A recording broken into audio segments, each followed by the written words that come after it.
ಸಂಕಲ್ಪ ವಾಣಿ ನ್ಯೂಸ್ 2028 ಕರ್ನಾಟಕ ವಿಧಾನಸಭಾ ಚುನಾವಣೆಯಲ್ಲಿ ಮಾನ್ವಿ ಪರಿಶಿಷ್ಟ ಪಂಗಡ ಮೀಸಲು ಕ್ಷೇತ್ರದಿಂದ ಜೆಡಿಎಸ್ ಬಿಜೆಪಿ ಮೈತ್ರಿಯ ಅಭ್ಯರ್ಥಿಯಾಗಿ ತಾವೇ ಸ್ಪರ್ಧಿಸುವುದಾಗಿ ಮಾಜಿ ಶಾಸಕ ರಾಜ ವೆಂಕಟಪ್ಪ ನಾಯಕ್ ಅಧಿಕೃತವಾಗಿ ಘೋಷಿಸಿದ್ದಾರೆ.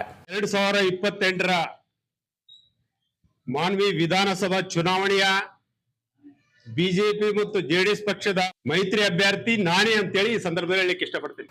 ಮಾನ್ವಿ ಪಟ್ಟಣದ ಜೆಡಿಎಸ್ ಕಾರ್ಯಾಲಯದಲ್ಲಿ ಹಮ್ಮಿಕೊಂಡಿದ್ದ ಸುದ್ದಿಗೋಷ್ಠಿಯಲ್ಲಿ ಮಾತನಾಡಿದ ಅವರು, ಬಿಜೆಪಿ ಹಾಗೂ ಜೆಡಿಎಸ್ ಹೈಕಮಾಂಡ್ ಮಟ್ಟದಲ್ಲಿ ಮೈತ್ರಿ ಅಭ್ಯರ್ಥಿ ಆಯ್ಕೆ ಕುರಿತು ಆಂತರಿಕ ಸೂಚನೆ ದೊರೆತಿದ್ದು, ಪಕ್ಷದ ಹಿರಿಯ ನಾಯಕರ ಮಾರ್ಗದರ್ಶನದಂತೆ ಕ್ಷೇತ್ರದಲ್ಲಿ ಪಕ್ಷ ಸಂಘಟನೆ ಮತ್ತು ಜನಸಂಪರ್ಕ ಕಾರ್ಯಕ್ರಮಗಳನ್ನು ನಿರಂತರವಾಗಿ ನಡೆಸಲಾಗುತ್ತಿದೆ ಎಂದು ತಿಳಿಸಿದರು.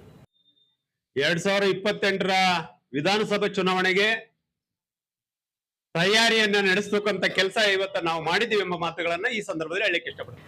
ವಿರೋಧ ಪಕ್ಷವಾಗಿ ಕ್ಷೇತ್ರದ ಜನರ ಸಮಸ್ಯೆಗಳನ್ನ ಸರ್ಕಾರದ ಗಮನಕ್ಕೆ ತರುವ ಕೆಲಸವನ್ನ ನಿರಂತರವಾಗಿ ಮಾಡುತ್ತಿದ್ದೇವೆ. ಜನಪರ ಹೋರಾಟಗಳ ಮೂಲಕ ಜನರ ಧ್ವನಿಯಾಗಿ ಕಾರ್ಯನಿರ್ವಹಿಸುತ್ತಿದ್ದೇವೆ ಎಂದು ಹೇಳಿದರು. 2018ರಲ್ಲಿ ಶಾಸಕನಾಗಿ ಆಯ್ಕೆಯಾದ ಬಳಿಕ ರಸ್ತೆ, ಕುಡಿಯುವ ನೀರು, ಶೈಕ್ಷಣಿಕ, ನೀರಾವರಿ ಸೇರಿದಂತೆ ಹಲವು ಅಭಿವೃದ್ಧಿ ಕಾಮಗಾರಿಗಳಿಗೆ ಆದ್ಯತೆ ನೀಡಿದ್ದೇನೆ. ರೈತರಿಗೆ 2 ಬೆಳೆಗಳಿಗೆ ನೀರು ಪೂರೈಸುವ ಉದ್ದೇಶದಿಂದ ವಿವಿಧ ನೀರಾವರಿ ಯೋಜನೆಗಳನ್ನು ಜಾರಿಗೊಳಿಸಿದ್ದು, ಅಭಿವೃದ್ಧಿ ಕಾರ್ಯಗಳೇ ನನ್ನ ಬಲ ಎಂದು ರಾಜ ವೆಂಕಟಪ್ಪ ನಾಯಕ್ ಹೇಳಿದರು. ತಮ್ಮ ಅಭಿವೃದ್ಧಿ ಕಾರ್ಯಗಳನ್ನು ಮೆಚ್ಚಿರುವ ಕ್ಷೇತ್ರದ ಜನರು ಮುಂಬರುವ ಚುನಾವಣೆಯಲ್ಲೂ ಬೆಂಬಲ ನೀಡಿ ಜೆಡಿಎಸ್ ಬಿಜೆಪಿ ಮೈತ್ರಿ ಅಭ್ಯರ್ಥಿಯಾಗಿ ಗೆಲುವು ಸಾಧಿಸಲು ಸಹಕರಿಸಲಿದ್ದಾರೆ ಎಂಬ ವಿಶ್ವಾಸ ವ್ಯಕ್ತಪಡಿಸಿದರು.